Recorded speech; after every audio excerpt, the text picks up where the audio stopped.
संगीत सरिता।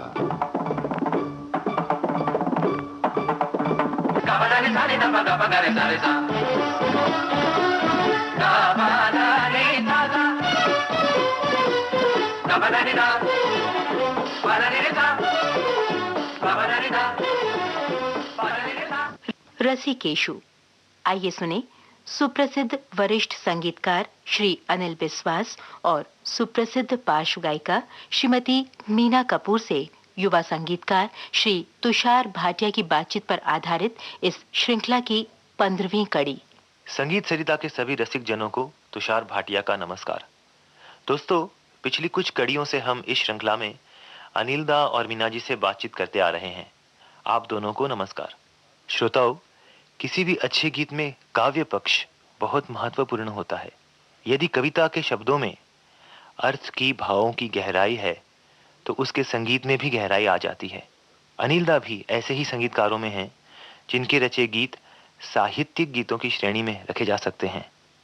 उनके एक एक गीत में साहित्य का सौंदर्य समाया हुआ है।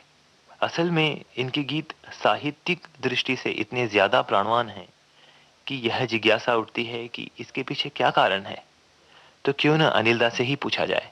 देखो, इसका कारण ये है कि तुम्हें मैं ये बताना चाहूँगा कि मेरे कर्म जीवन में जो पैर रखा था ना जी, तो मैं एक लिरिसिस्ट के रूप में आया था, लिरिसिस्ट कंपोजर। अच्छा। और तुमसे मैं बता चुका हूँ कि गुरुदेव के आशीर्वाद मुझे कैसे मिला हुआ है सब जी। कुछ। अब वो कविताएं मैं बताना चाहूँगा तो वो दूसरी बात हो जाएगी।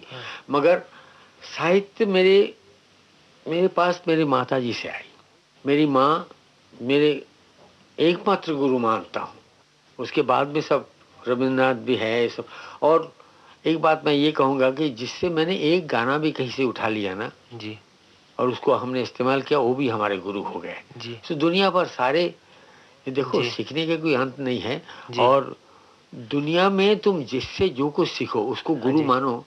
दीदी, आपको याद होगा कि दादा ने बहुत सारे बड़े राइटर पोएट्स के साथ काम किया है, जैसे आरजू लखनवी साहब, डॉक्टर सफदर पंडित नरेंद्र शर्मा जी, साहिर साहब, शैलेंद्र, प्रेम धवन इत्यादि। दादा, इनके साथ आपकी क्या सिर्फ फिल्म का रिलेशन होता था या कुछ उठना बैठना भी होता था, चर्चाएं होती थी? फिल्म में आने के बाद में मैं साहित्य को बहुत ज़्यादा मिस कर रहा था। तो मैंने अपने आप को बचाने के लिए और मेरे अंदर जो थोड़ा सा छोटा सा एक साहित्यकार बैठा हुआ था ना जी। उसको बचाने के लिए हमने कुछ ऐसा किया था। हमारे घर में एक मंडली बैठते थे जिसका नाम था रविवासर। हर इतवार को हम ऐसे कुछ लोग मिल बैठते थे जो कवि भी है और हमारे साथ मन की मिल भी है, दोस्त भी है। हाँ। और उस दिन हमारी बात ये होती थी कि हम आज फिल्म की बात नहीं करेंगे। अच्छा, अच्छा। समझे? इस रविवासर में जी। ऐसे ऐसे लोग आए, तुम्हें क्या बता, ये हमारे लिए एक जीवन का पाथेय हो गया। सबसे बड़ी बात यह है कि इन लोगों के साथ रहकर मैं उन लोगों को भी सह लिया जो सहनीय नहीं थे। हर इतवार को काफी दिनों तक हमारे ये सिलसिला चलता रहा, जहाँ पे हम लोग गीता, रामायण, महाभारत, खलील जिब्रान, रविन्द्रनाथ टैगोर, हाँ जी, कृष्णमूर्ति, इन सबको लेके हम चर्चा करते थे। और उस दिन हमने पहले से कहा कि उस दिन हम फिल्म की बात नहीं करेंगे। ये अच्छा। ये बात थी। दादा, उस दिन आप कबीर साहब का एक दोहा भी सुना रहे थे। कबीर को मैं सबसे ग्रेटेस्ट लोग कवि और उसमें फलसफा, जिंदगी का फलसफा। और वो मौजी भी थे, यानी अपने साथ मजाक करने वाले में वो उनका सानी नहीं था। अच्छा। तो एक बार उन्होंने ऐसा कह दिया, अमृतलाल नागर ने मुझको सुनाया था और एक मर्तबा कहा तो दिल में बैठ गया। जी। वो कहते थे कि जूझेंगे तब कहेंगे, अब हु कहा न जाए, कहा जाने मन मस्करा, लड़े की तो भगी जाए। क्या बात है यार। मुझे बस ऐसा जी करता कि अभी कबीर ही सुनाता रहो तुमको। मगर उस पे दादा, एक और भी दोहा था जिसमें सूरदास, तुलसीदास, कबीर इन सब का उल्लेख था। ये कहावत है, किसी ने ये कहा है और कविता में कहा है कि खरी बात सो जुलाहा कहीगा। कहीगा का मतलब कहे गए। खरी बात सो जुलाहा कहीगा, अंधरऊ कहिस अनूठी। हाँ, कहीं अनूठी सूरदास जी। बची खुची सो गुसाइया कहीगा, जी। यानी तुलसीदास जी। बची खुची सो गुसाइया कहीगा, और बाकी सब झूठी। श्रोताओं, आपको मैं बताना चाहता हूँ दादा के म्यूजिक की खास बात, और मीना जी तो इसकी बिल्कुल गवाह रह चुकी हैं, कि दादा जिस शब्द को धुन में बांधते हैं उस शब्द की फीलिंग उनके संगीत से टपकती है। जैसे शब्द अलग हैं वैसे उनके अंतरे अलग होते हैं। हर शब्द का उच्चारण, उसका मीटर, उसकी कहाँ सांस लेने की जगह, ये सब मीना जी तो सामने बैठी हैं और गवाह रह चुकी हैं। बहरहाल दादा, एक गाना साहित्य का जो बहुत खूबसूरत है और आपकी धुन है, मीना जी आपको याद होगा, कौन सा? मैं उनकी बन जाऊं रे। ओहो हो, ये तो मेरा बहुत ही प्यारा गाना है, यानी पारुल जी, दीदी पारुल घोष, पंडित नरेंद्र शर्मा जी का लिखा हुआ। दादा, इसमें खास लाइन कौन सी है जो बिल्कुल टीस उठाती है? बस यही बात मैं कहना चाहता था कि जिस गाने में ये टीस उठाने वाली कोई बात नहीं हो, उस गाने को मैं स्वीकार नहीं करता था। जी। तो इसमें पहला गाना नरेंद्र शर्मा का बॉम्बे टॉकीज में मेरे साथ, हाँ। समझे जी। और उसमें टीस उठाने वाला जो लाइन था ना, वो ये था कि मैं मन ही मन अंग लगाऊं, दूर खड़ी शर्मा, मैं उनकी बन जाऊं रे, मैं उनकी बन जाऊं।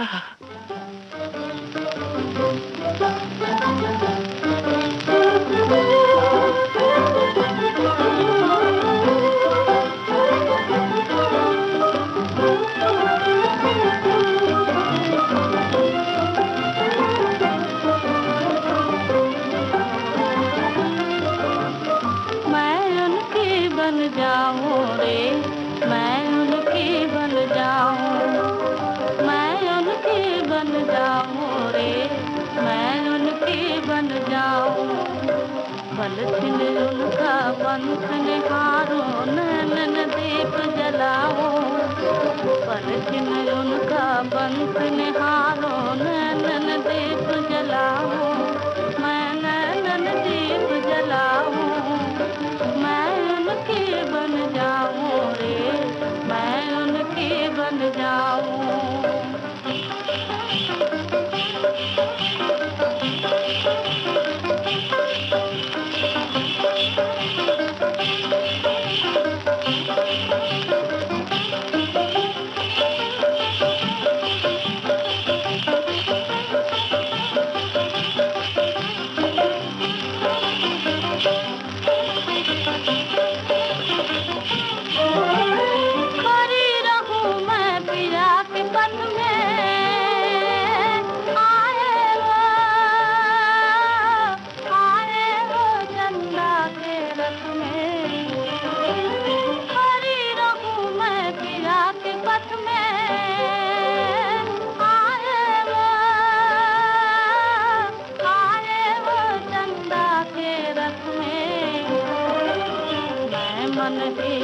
रंग लगाऊं, मैं मन ही मन रंग लगाऊं, दूर खड़ी शर्माऊं, मैं दूर खड़ी शर्माऊं, मैं उनकी बन जाऊं रे, मैं उनकी बन जाऊं रे, मैं उनकी बन जाऊं।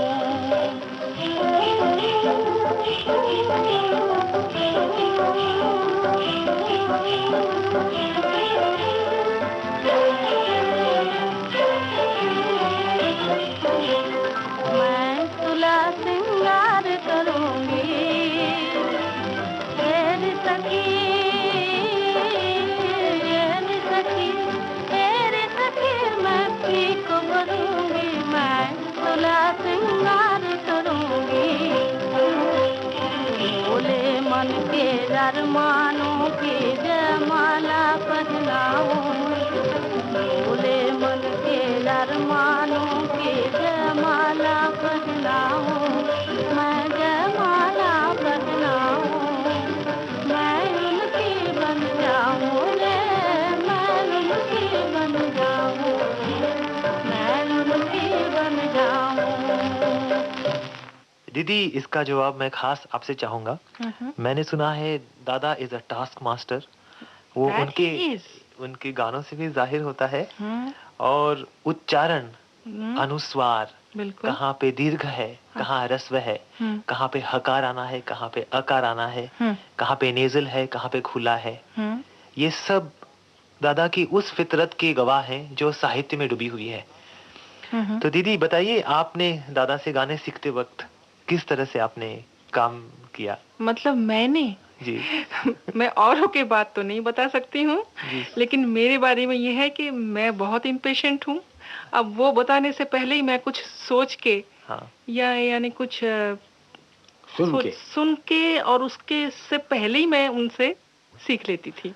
बात ऐसी थी हाँ कि मैं औरों को सिखाता था हाँ। और ये उससे पहले सीख लेती थी। अच्छा अच्छा। ये प्रमाणित है। नहीं कितनी बड़ी बात है। ऐसा नहीं है, हाँ। क्योंकि मैं बहुत इम्पेशेंट हूँ बाय हाँ। नेचर, हाँ। इसलिए कभी कभी कोशिश करती थी वहीं हाँ। से गुनगुना के कि उसको। हाँ। बात ऐसी होती थी, दूसरे दिन उस गाने को लेके अगर मैं बैठा जी और क्रिएटिविटी में तो ऐसा होता है कि कल जो सिखाया था आज कुछ दूसरा आ गया है ना, बिल्कुल। तो ये दौड़ के आते थे, कहते ऐसा नहीं था, कल आपने ऐसा नहीं सिखाया। तो उनको कैसे मालूम होता, तो मुझे भी ये ताज्जुब, हम आपका भी रेडी ताज्जुब रेकनर है। वो तो खैर वो काम मुझे अब भी करना पड़ता है। अच्छा। मुझे याद आ रहा है एक गाना, कौन सा? हालांकि जो भारत की पहली धारावाहिक दूरदर्शन पे थी, हम लोग, अच्छा हम लोग, जिसमें आपने गाना गाया था, टाइटल म्यूजिक भी, हाँ, और उसके अलावा भी उसके कुछ अलावा भी इस गजलें, गर्ल ने गाई थी। जी हाँ। और दादा का बहुत ही खूबसूरत म्यूजिक था, मैं सुनता था, वायलिन्स ऐसे घूमते थे उसके। वो फैज साहब का कलाम था। हाँ हाँ वो। जी। कुछ अच्छा। आपको याद है तो थोड़ा सा अच्छा हमारे वो, लिए, श्रोताओं के लिए। शीर्षक का जो गाना है ना, आप हाँ हाँ तो याद है? वो कुछ ऐसा था। आइए हाथ उठाएं हम भी, जरा आगे भी हो जाए। हम जिन्हें रस्म दुआ याद नहीं, हम जिन्हें सोज़े मोहब्बत के सिवा कोई बुत कोई खुदा याद नहीं। आइए हाथ उठाएं हम भी। तुषार जी, जी आप संगीतकार है, जी। संगीत निर्देशक भी है। इसमें पूरे के पूरे भैरवी में कहने के बाद में ये आइए का धैर्य शुद्ध पद आपको कैसा क्या लगा? बात है दादा, मैं क्या कहूँ। मुझे गुरुदेव टागोर की कविता याद आ रही है। आमी अबाक होए शुनी, तुमी केमन करे गान करो हे गुनी। रसिकेशु। अभी आप सुप्रसिद्ध वरिष्ठ संगीतकार श्री अनिल बिस्वास और सुप्रसिद्ध पार्श्व गायिका श्रीमती मीना कपूर से युवा संगीतकार श्री तुषार भाटिया की बातचीत पर आधारित इस श्रृंखला की 15वीं कड़ी सुन रहे थे। विविध भारती के संग्रहालय से इस कार्यक्रम की प्रस्तुतकर्ता छाया Ganguly. Da ba da ni da da, da ba